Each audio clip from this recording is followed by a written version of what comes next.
Boa tarde, pessoal. Que delícia estar aqui de novo nesse palco com vocês. Bom, antes de começar e antes mesmo de me apresentar, eu queria trazer uma reflexão. Vocês já pararam para pensar que há menos de 70 anos a mulher ela não poderia exercer a profissão de corretora de imóveis? Não era regulado.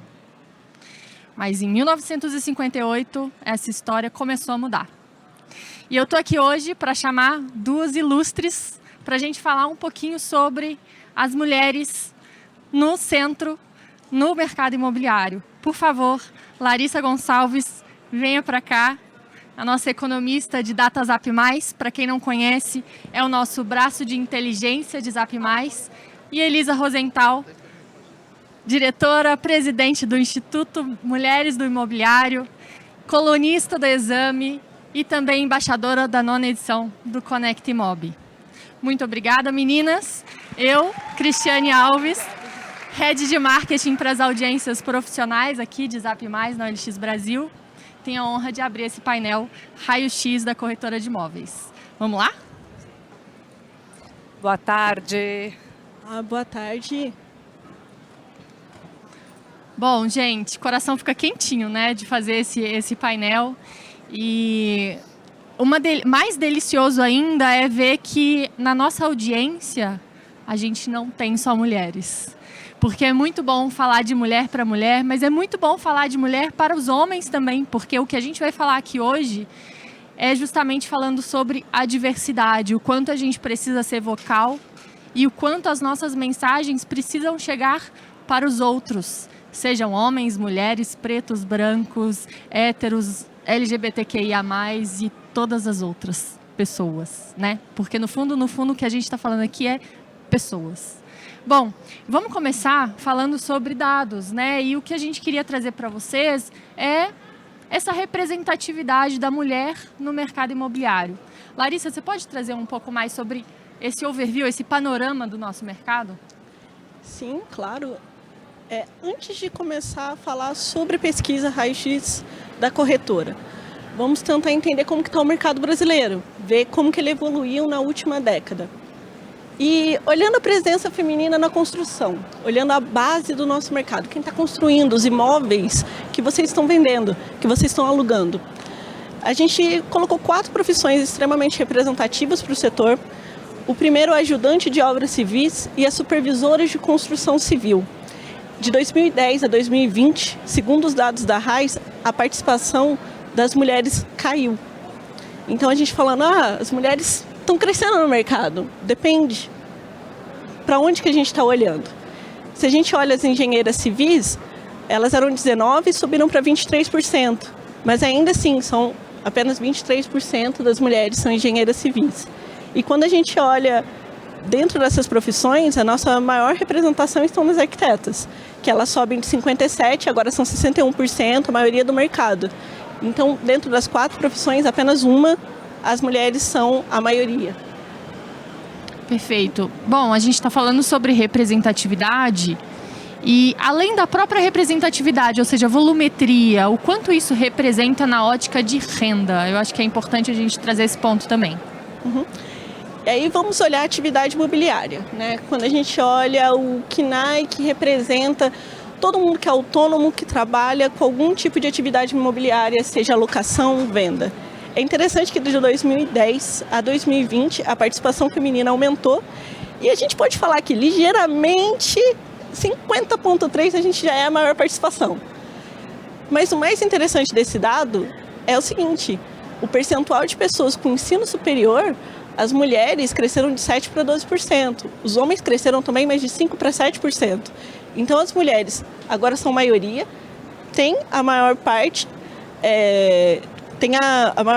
tem ensino superior, mas olha isso aqui, que é a diferença da renda obtida. Que aí a gente olha e vê que essa diferença caiu, mas ainda assim, quando a gente coloca a renda adquirida da profissão, uma profissão igual, homens e mulheres, as mulheres recebem menos 8,8% menos do que os homens na média, isso aqui considerando o Brasil inteiro para o dado mais recente que a gente tem. E aí eu queria muito que a Elisa, que está aqui há muito tempo, comentasse sobre essa diferença. Pois é, a gente está falando aqui acho que da espinha dorsal da existência, né, de um movimento como Mulheres do Mobiliário e agora como Instituto. Quando a gente fala de equidade de gênero, é sobre isso. É sobre a gente ter equidade de oportunidades. E equidade é diferente de igualdade. Acho que esse é o conceito importante a gente ter em mente. Né? Igualdade, a gente dá oportunidades exatamente iguais para as pessoas. E equidade é a gente trabalhar nessas diferenças essenciais. Quando a gente tem uma problemática estrutural, como a que acontece na pauta da remuneração, que não é exclusiva do imobiliário, ela é existente em todos os mercados e ela é mundial.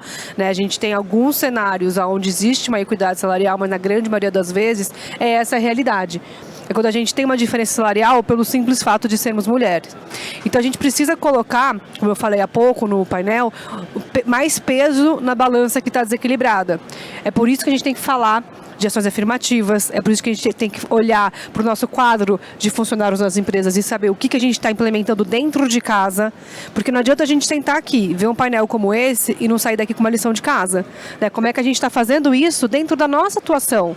Dentro do nosso time de vendas, a gente está proporcionando para o nosso time de vendas as mesmas condições para os homens e mulheres? Então, esse painel fala sobre isso, esse slide fala sobre isso. Então, a equidade é fundamental para a gente poder tirar esse distanciamento. Tem um dado do Fórum Econômico Mundial que vai demorar quase 200 anos para a gente ter uma igualdade salarial, onde homens e mulheres recebam a mesma quantia. Então, se a gente não olhar para isso hoje, nem minha filha, que hoje tem 8 anos, nem a minha neta, nem talvez a minha bisneta vai ver isso. Então, é por isso que a gente tem que falar dessas ações e realmente fazer movimentos ativos para a mudança. É isso, extrapolando um pouquinho as fronteiras, né? Vamos tentar olhar sobre a ótica mundial. Como é que está o termo de representatividade, não só representatividade feminina, mas quando a gente olha pela ótica da liderança, ou seja, mulheres em cargos de liderança, assumindo posições de liderança no mundo todo? Então, esse ano, o Fórum Econômico Mundial, ele fez um levantamento no mundo falando como que estava a participação das mulheres em vários setores em cargos de liderança. Se a gente olhar ali, já quase nos últimos lugares está real estate, que é 29% dos cargos de liderança são de mulheres no mundo.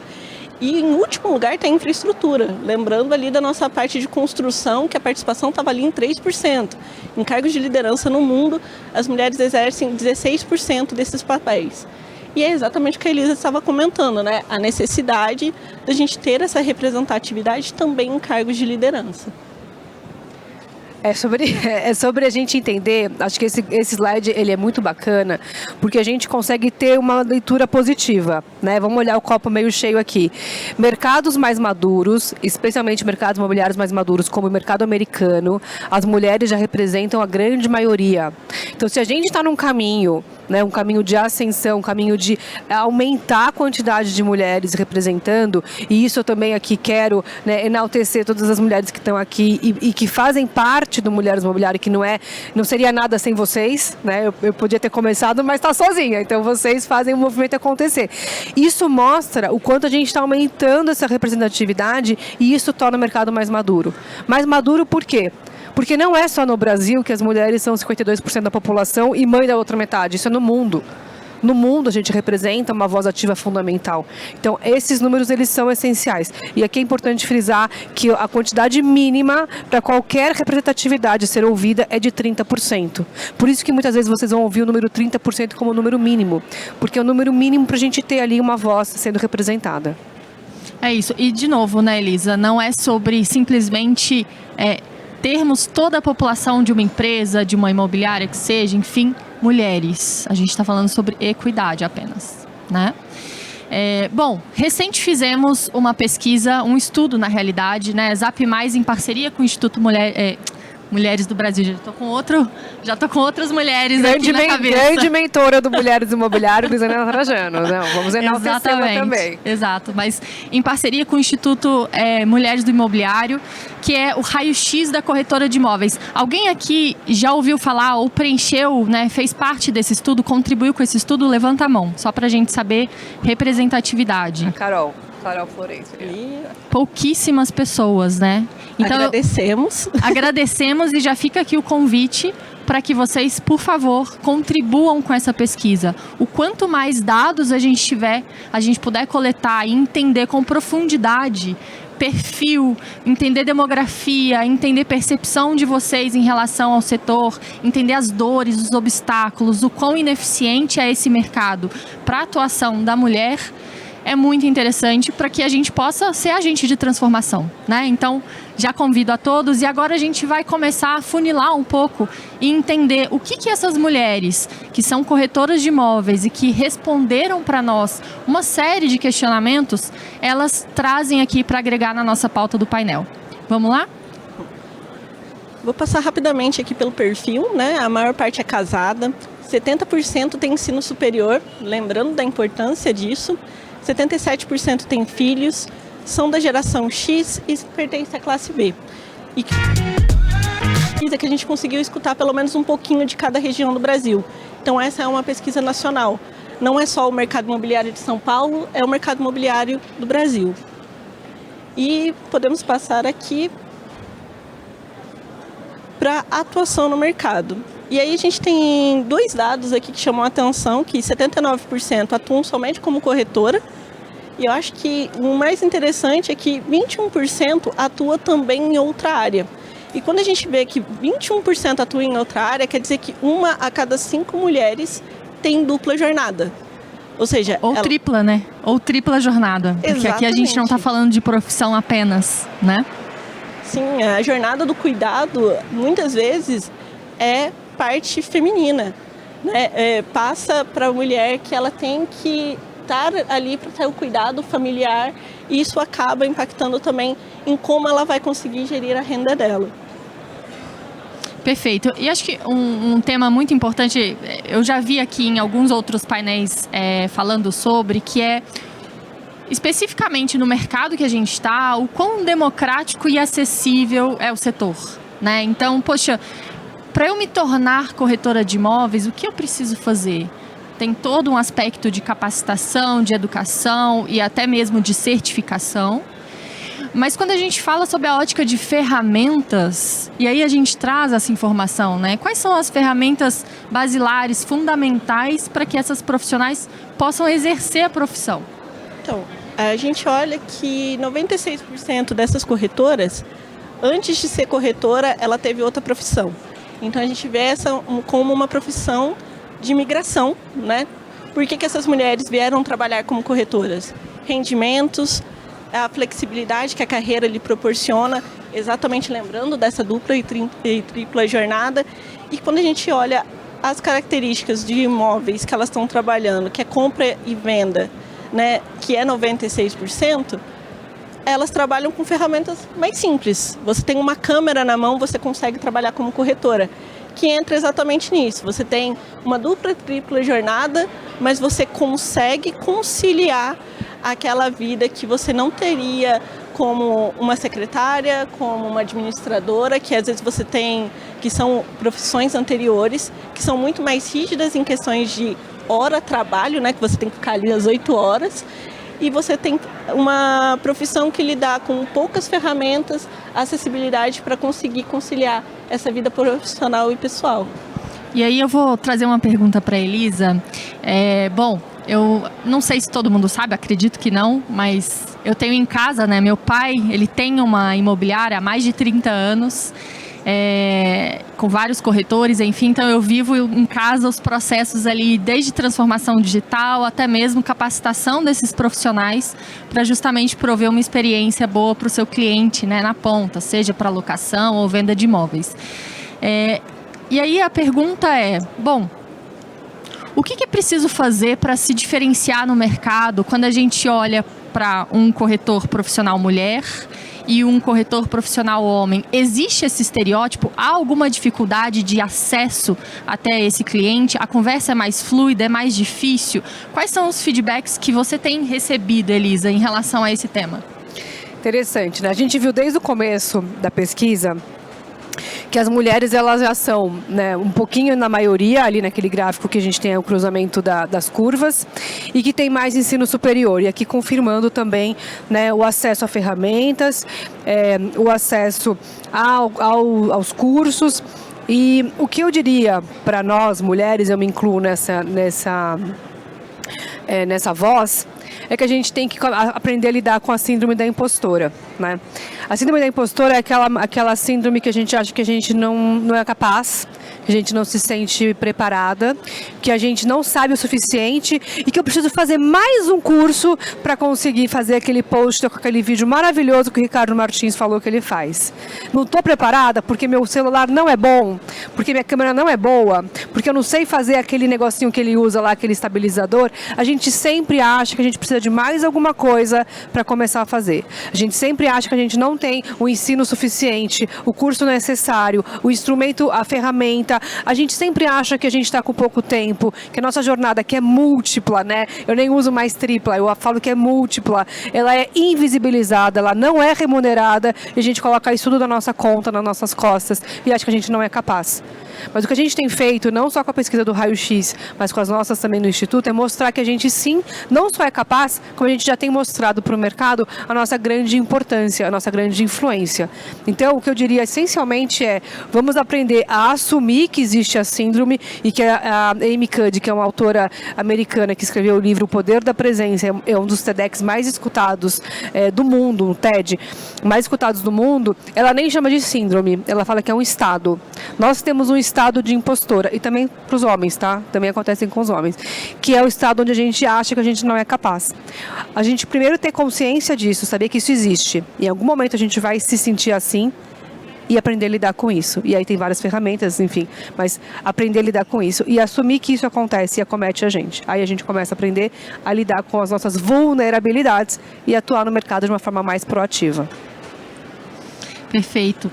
Voltando para a pesquisa, na pesquisa a gente colheu feedbacks em relação a esse tema, né? As dificuldades, as objeções e até mesmo as questões de constrangimento que as mulheres ainda são impactadas, vamos dizer assim. Quer contar um pouquinho, Laris? Então, vamos lá. As dificuldades da profissão. Eu acho que todo mundo que olhar os 5 primeiros, independente de ser homem ou mulher aqui, vai concordar. Porque a primeira é gerar leads e contatos.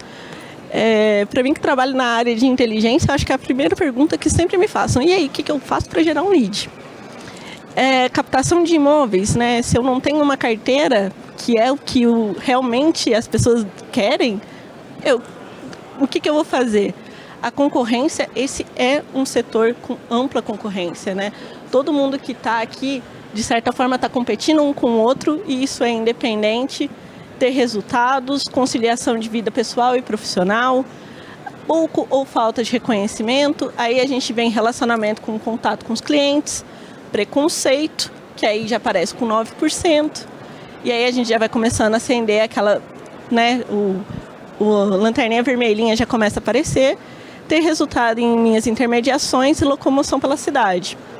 E aí, tentando avaliar a profissão, como que essas mulheres se sentem agora, no momento, como que elas se sentem profissionalmente. E a gente pediu para ranquear uma nota de 0 a 10. E aí, quando a gente olha, estou satisfeita com a minha vida profissional, 65% sim, ótimo, nota de 7 a 10, mas a gente já tem um 27 ali no meio. Quando a gente olha, acredito que a minha remuneração é compatível com a complexidade do meu trabalho, a gente já vê que a nota de 7 a 10 já cai. Me senti acolhida quando comecei a trabalhar como corretora, já tem 52%, e aí a gente já começa a olhar ali para o 0 a 3, que é 24%. E aí vem a pior pergunta, que é nunca passei nenhum constrangimento em situação de trabalho ou ambiente profissional por ser mulher. Que aí a gente olha 24% de 4 a 6 e 28% de 0 a 3. Isso quer dizer que pelo menos de 1 a 5 mulheres já passaram com algum constrangimento em menor ou maior medida. E é um constrangimento por ser mulher. Então, se imagine no ambiente de trabalho, que é o primeiro lugar que você espera ser respeitada profissionalmente, porque é um ambiente profissional, e você sofre algum constrangimento por ser mulher. Então, acredito que várias aqui, até pelo percentual que a gente encontrou, vai ter alguma história para contar sobre isso. Desafiador, né? E não é um privilégio, entre aspas, do mercado imobiliário, né? Não, mas a gente tem um alerta. O nosso mercado ele tem um nível de assédio maior do que outros mercados. A gente também já tinha identificado isso num outro dado do Instituto, em parceria com a Alice Oleto, que inclusive é uma PhD que estuda assédio no ambiente de trabalho. Por isso que a gente criou a cartilha de orientação. E a gente cruza esses dados, então, com o que a gente levantou. 60% das mulheres que falaram com a gente naquela ocasião disseram que tinham sofrido algum tipo de assédio, sendo que dessas 60%, 40% foi assédio sexual. O que é um dado alarmante. De fato, assim, é uma luz vermelha para todos nós, porque a gente tem um mercado que não está sabendo lidar com a pauta feminina. E a gente tem que cada vez mais olhar para isso com olhares de que nós todos somos agentes de transformação, protagonistas nesse assunto. Não adianta achar que isso é um assunto da empresa do lado, daquela empresa lá de financiamento ou daquela outra lá que chegou no escândalo que apareceu nos jornais. Isso é um assunto que está dentro de casa, né? Tá dentro, de novo, a gente tem que olhar para o que está acontecendo conosco. Então, ouvir, né, quem está ao seu lado, criar canais de denúncia que sejam seguros e que possam estabelecer, né, esses veículos para que as mulheres se sintam cada vez mais seguras na atuação do seu trabalho, na atuação do seu mercado. Perfeito. É isso. E quando a gente fala do setor, né, muito tem se falado sobre ser corretor de imóveis, corretora. A gente está falando de uma profissão de transição ou é uma profissão que veio para ficar? Como é que está isso, né? Recente a gente teve aí um processo de grande escala dos motoristas por aplicativo, em que se pensava, poxa, eu vou aqui, estou na pandemia, preciso fazer uma reinvenção e vou assumir essa nova profissão. No mercado imobiliário a gente teve muito isso também, né? Muitas pessoas, muitos profissionais fazendo uma transição para o setor. E a feliz notícia é que essa transição ela veio para ficar. Muitas pessoas estão realmente vendo quanto o mercado imobiliário, apesar de todos esses desafios que a gente está falando aqui, em especial para as mulheres, ele é um ambiente extremamente acolhedor. E as pessoas, sim, elas estão se profissionalizando, elas estão se educando e estão vendo no mercado imobiliário uma grande oportunidade de vida. E o mais legal de tudo é que essa profissão, ela em alguns momentos, ela tem um lado bastante pejorativo. E todos vocês que estão aqui nessa plateia têm o senso de pertencimento de ser o agente de transformação. Então, o quanto a gente pode bater no peito e dizer eu sou corretora de imóveis ou eu trabalho em prol desse setor. Há alguns anos atrás, eu confesso que eu conversava com pessoas, inclusive da imobiliária do meu pai, que ficavam com vergonha de dizer que eram corretor de imóveis ou que trabalhavam no setor imobiliário. E agora eu já vejo uma admiração, um orgulho. Então, é muito interessante a gente ver esse movimento que passou de uma transição para algo que veio para ficar e, em especial, o quanto esse movimento também abraçou novas pessoas que são mulheres para esse ambiente. E aí a gente traz uma das perguntas que a gente fez aqui no estudo foi justamente qual que é o sentimento, quais são as percepções das mulheres em relação a estar nesse setor. Então, quando a gente pensa nisso, a gente pensa, você vai construir uma carreira. E se você vai construir uma carreira, você quer fazer o quê? Você quer ser líder. E aí, trazendo ali o dado lá do Fórum Mundial. As mulheres querem ser líderes? Porque, afinal de contas, é isso que a gente quer perguntar, né? Vocês querem ser líderes, as mulheres que estão aqui presentes? Se vocês não quiserem, tudo bem. Vocês têm o direito de escolher não ser. Mas eu quero ter o direito de escolher se eu quero ser líder. E aí, quando a gente faz essa pergunta diretamente, 56% das correspondentes falaram que sim. Elas querem subir na carreira, elas querem chegar aos postos de liderança. E quando a gente pergunta em quanto tempo, 25% quer chegar em 6 meses. Tá ali, né? Tá querendo não só subir na carreira, mas tá se dedicando para isso, para que no próximo semestre já seja reconhecida. E isso é extremamente importante, porque elas não querem ser só corretoras, não querem ser só respeitadas no ambiente de trabalho. Elas também querem evoluir nessa carreira. Elas sentem orgulho de estarem lá, né? E eu acho que a Elisa, né, com todo o movimento, pode falar muito bem sobre esse sentimento. Lari, acho que aqui tem 2 pilares importantes a gente entender esse dado e entender esse assunto. Primeira coisa, o que é liderança? Se a gente for numa livraria, o que mais vai ter são livros sobre liderança, né? Só que no dia a dia, quando a gente traz isso para a nossa realidade, a gente acha que liderar é ser chefe, né?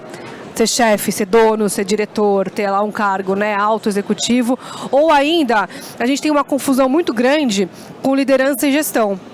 Liderança não é gestão. Afinal de contas, o que é ser líder, então? E por que isso tem mudado? Tem mudado porque a atitude empreendedora, ela tem crescido junto com o entendimento de que liderança é uma atitude. Liderança é como você se apresenta para o mundo, é como você age em relação a quem você é, aquilo que você faz. A escola da liderança a qual eu me formei diz que o líder é a pessoa que você é. Quem você é, o jeito que você se apresenta, a tua autenticidade é que te faz ter uma atitude de liderança. E quando a gente entende isso, quando a gente se apresenta e quando a profissão da corretagem imobiliária começa a ser vista como uma plataforma empreendedora no nosso setor, e é isso que eu promovo também por meio de tudo que eu faço, a gente começa a ter esse número maior.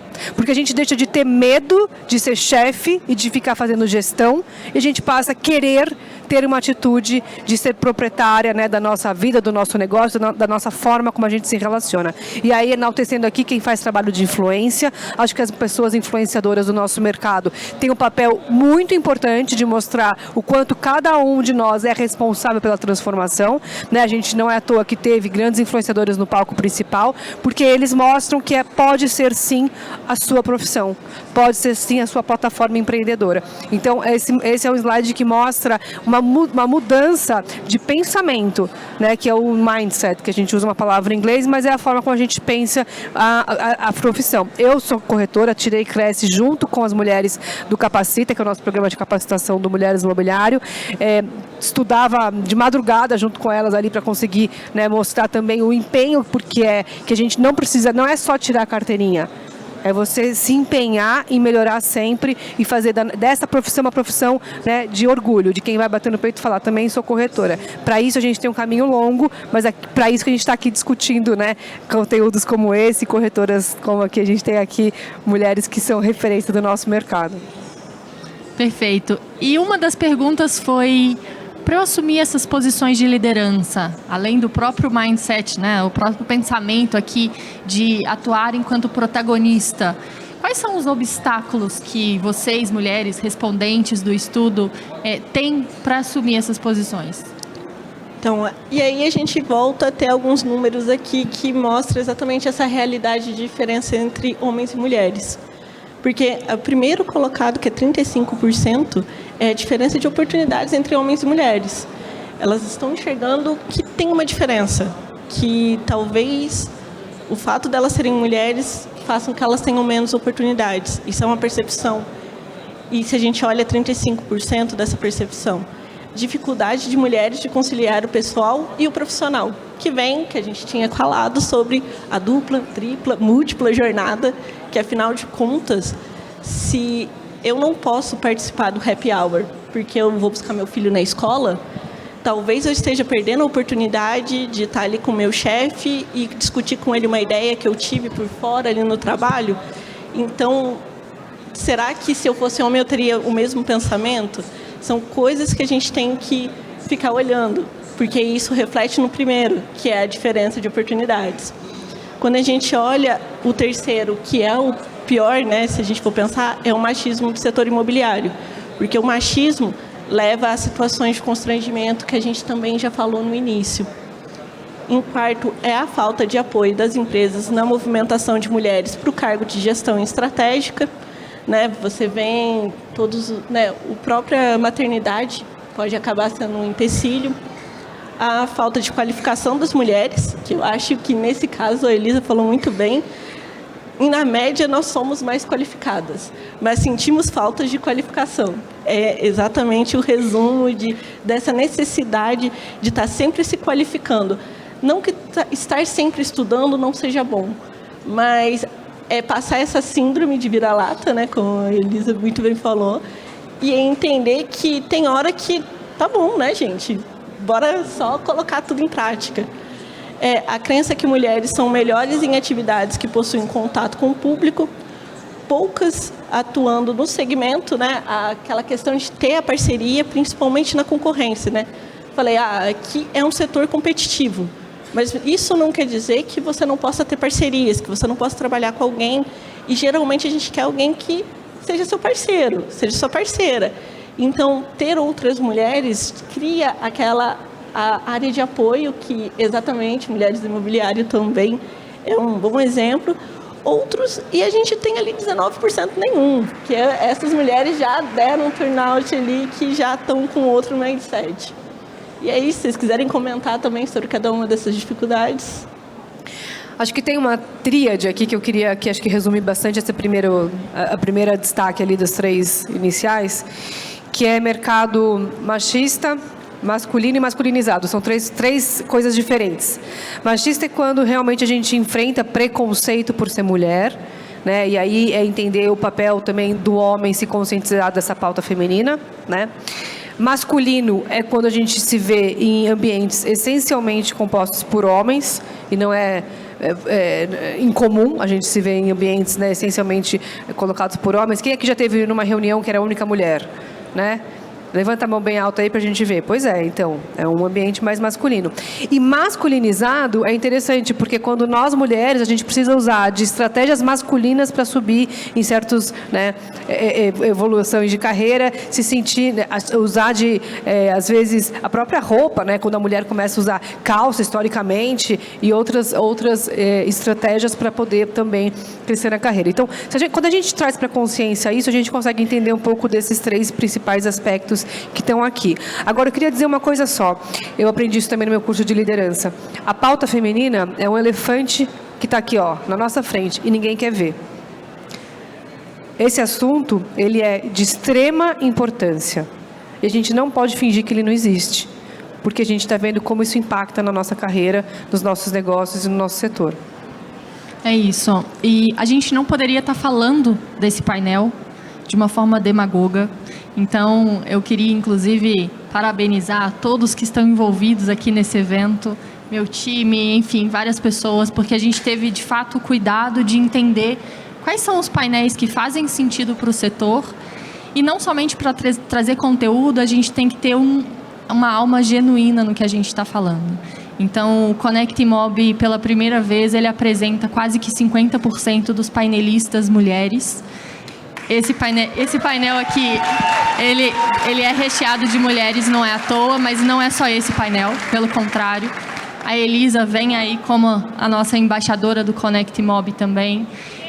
A OLX Brasil tem aí uma representatividade altíssima de mulheres também, e não somente no corpo, né, no membro ali de analistas e coordenadores, mas no corpo diretivo também, em altas posições de altas lideranças. Então, que essa pauta ela não seja uma pauta apenas da boca para fora, só para preencher cota, só para ter a diversidade e postar um stories no Instagram ou uma publicação no TikTok. Que, de fato, a gente consiga passar aqui a mensagem para vocês de que isso é algo, gente, que é uma realidade, é o fato. E eu espero profundamente que em alguma edição do Connect Mob a gente nem precise falar sobre isso mais. Eu agradeço muito e espero que vocês tenham tido aí um painel super rico de conteúdo e que vocês aproveitem ao máximo o Conecta, porque foi pensado com muito carinho para todos vocês. Homens, mulheres ou qualquer pessoa que se encaixe em qualquer gênero. Muito obrigada, gente. Obrigada. Muito obrigada. Convido todo mundo que está aqui presente para entrar no site da DataZap. A pesquisa, não só essa, né, como a do palco que foi apresentada hoje mais cedo, que é da Tendências, e a Raio-X da Corretora, estão disponíveis para download. E vocês podem ver esse material completo, olharem todos os dados e miuçar. E fico à disposição para tirar qualquer dúvida. Muito obrigada. Obrigada a vocês.